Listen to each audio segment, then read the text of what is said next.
Instead of the quick cut montage at the end, we're starting off with it before the logo splashes on the screen for Call of Duty Modern Warfare. No, not that one with the 4 or the remastered version, and they're really trying to drive home the point that night vision goggles will actually be needed on maps that are darker than dudes that Kim Kardashian likes to fuck. Doors are a revolutionary new feature for the game that you can crack open, toss in a stun, and yell "Surprise, motherfucker!" with a shoddy and a neck stab takedown. Also, an extremely innovative new feature is turning off the lights and pulling out a baby monitor, letting Wally clear the way, where the only thing you can see is laser pointers like a shitty rave, and fire, because of course those annoying as fuck exploding barrels are returning. ADS is possible with putting the gun up against your chest instead and shooting where the cats would usually follow the light beams. More intro cinematics, and we can finally see what the fuck is going on with yet another desert map, but at least this time they're using some actual good metal music instead of some shitty no-name rapper for the trailer. Oh shit, that dude got blown the fuck up, as we've got a roto drone going out that are always on sale during Black Friday, as if they're trying so hard to be a thing, but now tanks are rolling in. At least they're getting off of them to fight in this map. That makes me think Insurgency Sandstorm might have just missed the boat by taking too long to go to console, so Call of Duty is filling in that gap. Finally, some green color as we stare down at an even easier to use mounted machine gun,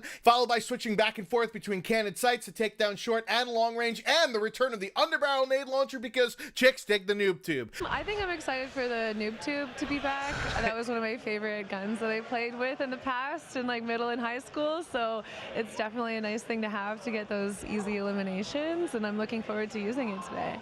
The objectively inferior mode of earning kill streaks return, and we already see them being shittier than in past games, needing a line of sight to call in on enemies instead of just using tablets. Now we're back in the dark color palette in this Pipeline meets Avad 311 with the return of the throwing knife before using that avant-garde technique breach and clear, bitch, this time with a master key underbarrel shotgun, which has been useless in every single Call of Duty game that it's been available in, so why not bring it back for people to forget? Kicking the door, but it's not Biggie, it's the Juggernaut, bitch! Mowing down competition like a landscape company in the daytime version of the map that actually looks better at night with the drab gray color palette, shooting down a chopper again, not making me feel good about these kill streaks, but here comes a tank, dropping down in front of an anachronistic weapon in a modern shooter, but hopefully these 1887s will actually be balanced on launch, unlike in a previous Infinity Ward game. Now we're getting into a tank, and are both able to fire the main cannon and hop onto the gun turret. Wait, did we accidentally stumble into the actual sequel to Battlefield 4, aka Battlefield 5, not V, especially with the javelin locking onto the tank to destroy yet another kill streak easily? Okay, so here's one of those closer montages I spoke of earlier. Snipers, night vision, magnum, takedown, fly-in, tactical ponchos. I mean, look, he's got a tactical poncho. Is that what that's called? That's the, yeah, before I get yelled at by Joel, it's not a cape. It's not a cape? It's not a cape. Not a cape.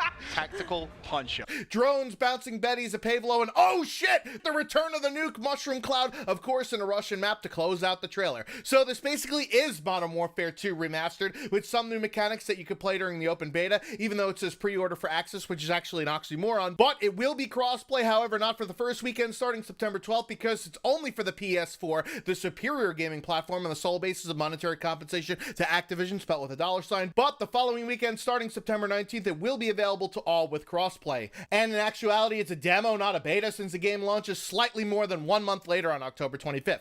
However, the reveal was mostly played on PC, because who the fuck wants to experience on obsolete hardware? Maybe it's the same people that will watch Ninja on the inferior streaming platform Mixer, but hey, get your 100 mil, baby. No judgment on you. The reveal did have cross-play, but I'm interested to see how it works in non-LAN environments, with Battle.net artificially splitting the player base by having separate NA, EU, and Asian servers. Does this mean that only console peasants that connect to NA servers will be able to play with PC NA players, or can console EU play against PC NA? I have no idea. Maybe that's why they haven't discussed crossplay in detail in spite of the game coming out in 2.5 months, because Battle.net is a much worse platform than Steam, but hey, Activision wants to keep all of the money and not give any away to give Valve a cut. The reveal in general was basically a roast of Courage JD for most of the time, ruining the 2v2 gunfight reveal for actually having a pulse, as if the same people complaining aren't super hyped up and giddy with excitement about something that they haven't even played yet. Imagine when they do so. Considering that most of the leaks ring true with what we've seen, my thoughts are mostly the same. Link in the description to a couple of videos in case you want a deeper dive on my thoughts. However, there are a lot of cool things that I picked up on during the reveal that may sway things in a more positive direction for me.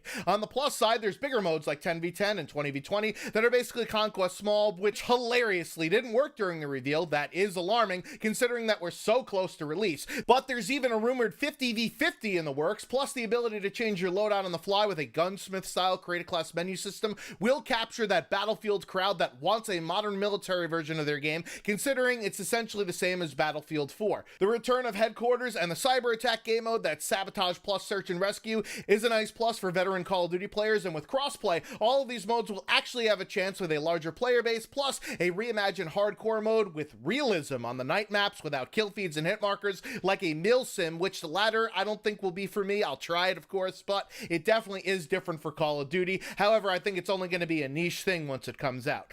But it's even more obvious after watching this that this was supposed to be named Ghost 2 between the color palette of dull grays and tans, plus the non-symmetrical design and sheer size of the maps, but then deciding on the Modern Warfare name, Reboots on the Ground thankfully forced them to put more than 18 players in maps that are probably even bigger than Siege and Stonehaven, where they're not just doing half a map with 3 lanes and then flipping it to call it a day. There is still shit on a cooldown, even though there is no push button and win mechanic. The effectiveness of kill streaks is still up for debate, whether they be neutered by having line of sight only, or have it being on a map where there's just a giant fuck off cave that's mostly the entire thing, so any aerial kill streaks like the AC-130 here are about as effective as fallopian tubes on a lesbian. Although it was more fast-paced in the 2v2 gunfight reveal and the gunfight tournament at the end of the stream, there is no minimap and a personal UAV that's easier to obtain than a normal one, not giving your entire team a view of the minimap. The game will definitely play slower than it should be, but at least there will be a teammate outline like the Team Link perk in Black Ops 4, but it wasn't in the reveal build. Again, not a good look so close to the finish line.